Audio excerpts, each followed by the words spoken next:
percent battery. Short ride tayo, kuha tayong pagkain kay Denise. Array connected.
Oh, sarado pa sila, Chok.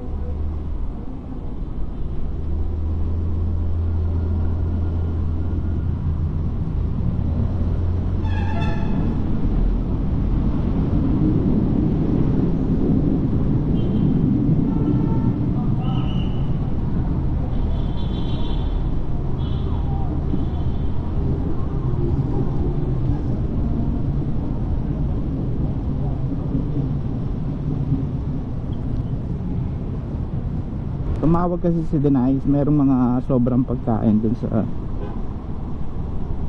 trabaho niya. Sayang naman kung hindi natin kukunin. Lapit lang, dito lang naman sa Conrad. 8, 5, 4, 3, 2, let's go.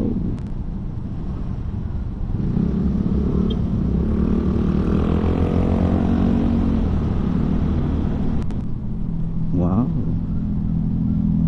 GT3.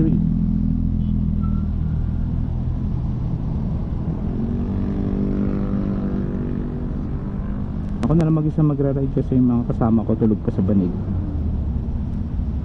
Dapat may rides kami ngayon kaso hindi natuloy. Mukhang uulan kasi kaya solo ride. Short ride.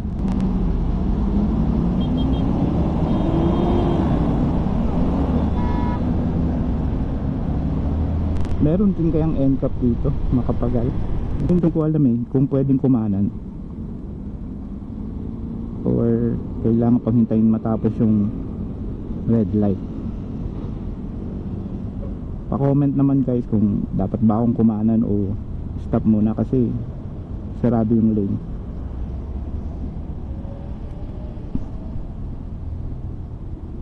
Pero para sigurado hintayin ko na lang.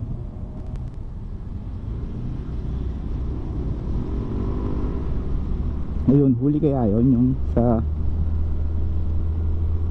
right lane pero dumiretso siya. Stop na.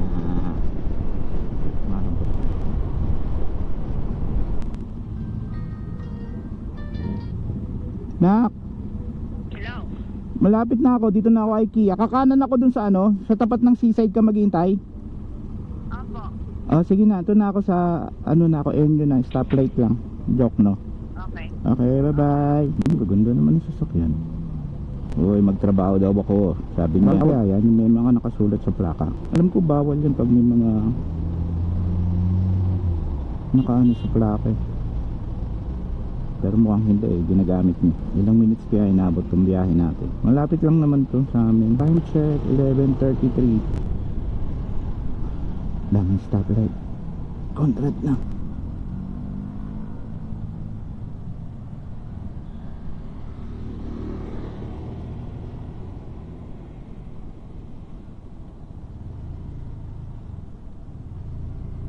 Hindi, saan ka?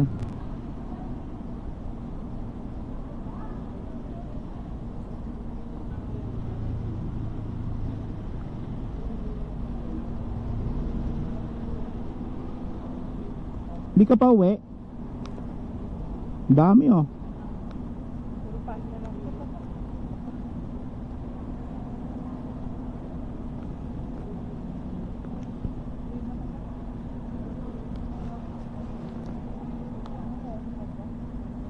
Bye.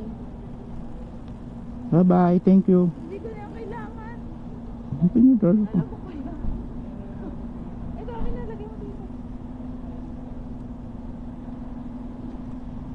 Uwi na ako. Di ka pa uwi? Mamaya pa akong gabi. Magsimula pa lang event namin. Dito? Oo. Sige na. Bye bye. Bye-bye. Hindi ka na po. Diyan ka na. Bye bye.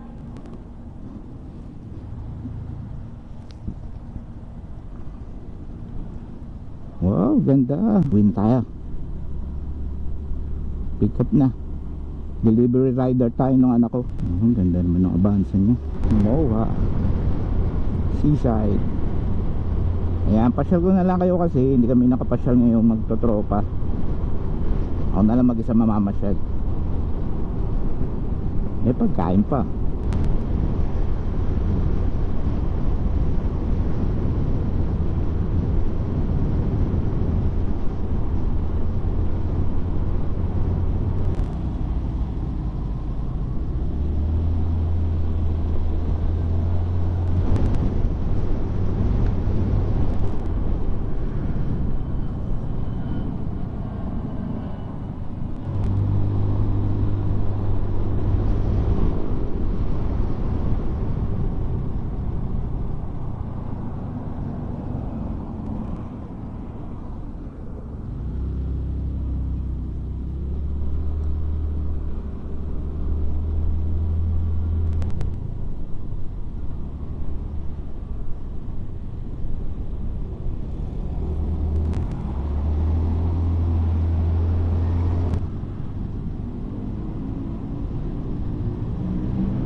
Hindi po.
Okay na po, thank you.